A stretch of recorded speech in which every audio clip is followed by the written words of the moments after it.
What up, everyone? Welcome to another week of Motivational Monday. For those of you that don't know, I'm Joren. Some of you might know me from the past as Mustache Man. Recently made a comeback. I worked at TSR for I don't know, a while, and just about a little over 2 years ago, felt like it was time to step into something new. So I left and moved to Australia to pursue mission work. So now I work full time for a Christian nonprofit called Youth with a Mission. And so that's been life now. It's been a drastic change. Awesome in a lot of ways, really challenging in a lot of ways. Obviously, I didn't know when I left that I was about to be, here during a world pandemic and all that stuff. But like most things, it wasn't really what I wanted, but it was exactly what I needed. And it's funny to look back on how much life has shifted from the times of clocking in, building high horsepower race cars every day, to now doing full-time Christian missions. And it's a completely different lifestyle. My time is spent so differently.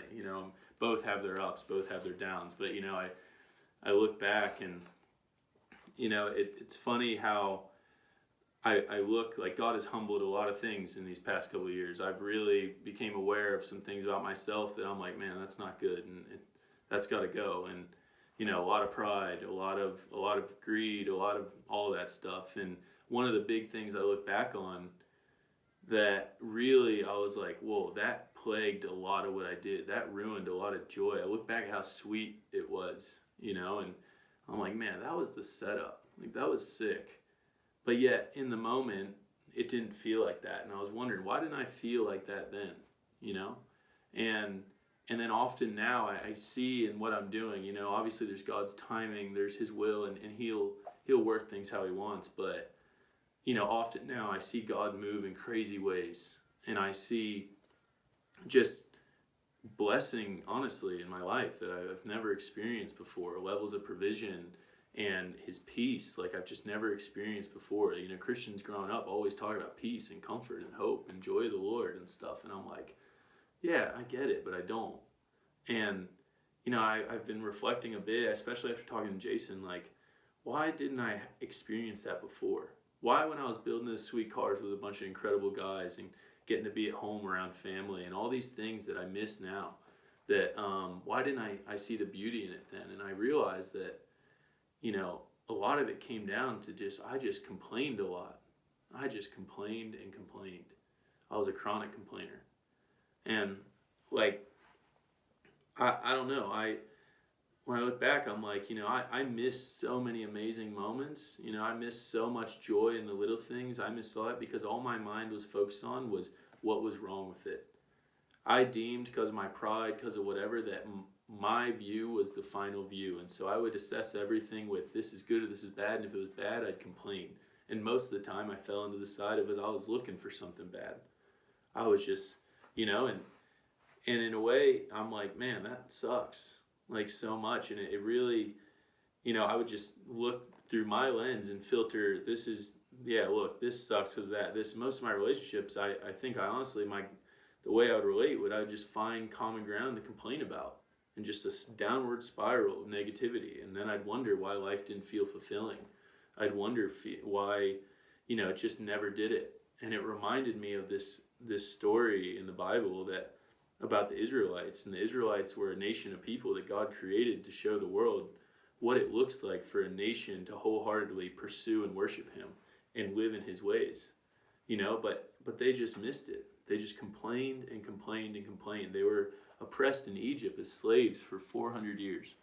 And, that's almost twice as old as America is the time they were in slavery. And God delivers from that.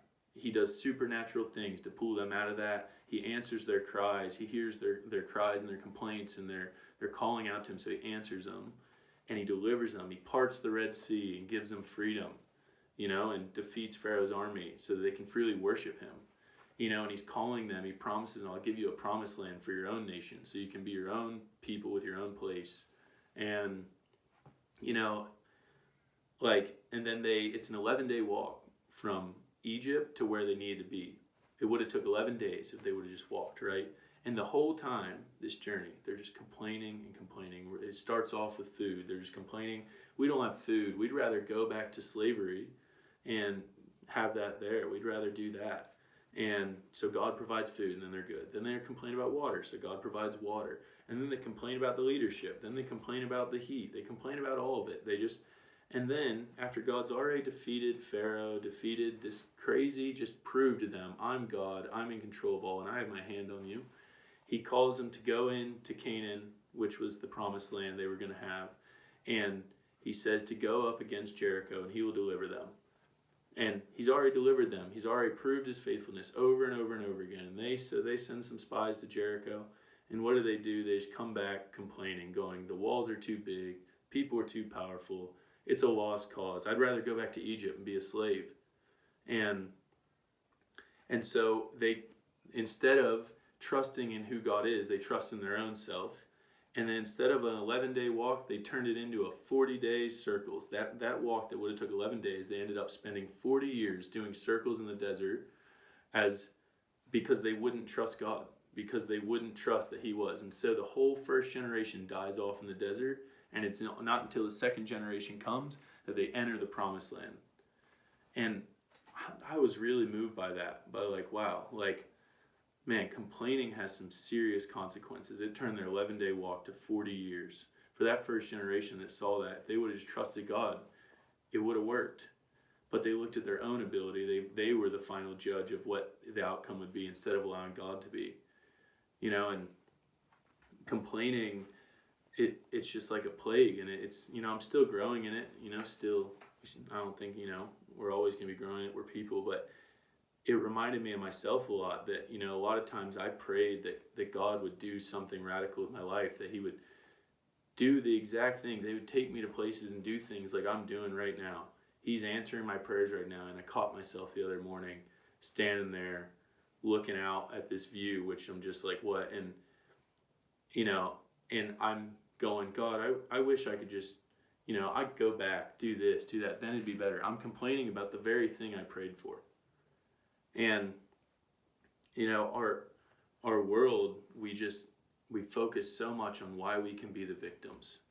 What can I do to be a victim? We're looking for anything, honestly, I think, to justify our actions.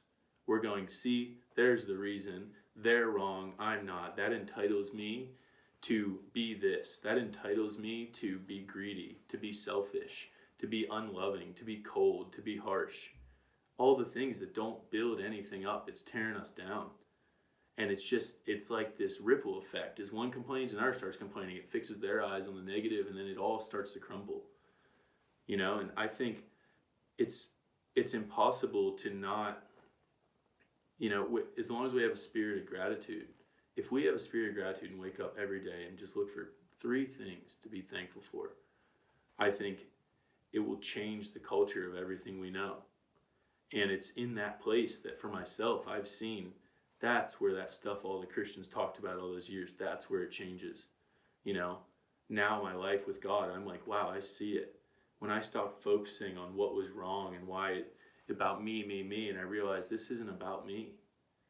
It's, the 2 greatest commandments, love God and love others. I'm like, it's about him and about others. And so when I had a spirit of gratitude, it was able to fix my eyes up instead of looking at myself and be like, wow, yeah, that might suck and life sucks and there's some things that are hard. But, it's funny, I heard something that was like, there's a difference between complaining and lamenting. And there's a whole book of Lamentations. But the thing about lamenting to the Lord is you do voice where you're hurting, where it sucks, but it always comes back around. It's all a lament is when it turns around and it's followed with rejoice. And there's a book, Habakkuk. At the end of the book, he goes, well, he's fighting with the Lord. Why do these things happen? Why did that happen? And they're back and forth. And then he comes to this thing and he's like, well, so be it. Even if the fields don't produce grain, even if the trees don't produce fruit, even if none of it works, I'll rejoice in the Lord because he's good and he's God. And I don't know. So me and Jason were just talking about that and he wanted me to share that. I hope that made sense. It's kind of weird just talking to my camera, but So it just really, I encourage everyone, like, just start. I just really now trying to look for just 3 things a day. Just 3 things. Let's start my day. Lord, I'm thankful I'm alive. I'm thankful I'm here getting to do what I'm doing. I'm thankful for food. I'm thankful for coffee, whatever it is, you know. There's always something to be thankful for. And I've just decided, like, I don't want to waste my life. I don't want to circle in the desert for 40 years. I just want to do the right thing. I want to do the right way. I want to see what God has if I just stop focusing on what's wrong and focus on what's right and focus on who He is. Yeah, so that's a big one. But yeah, I miss all you guys. Hope everyone's been good. Yeah, I can't wait to see everyone hopefully soon. And yeah, take it easy.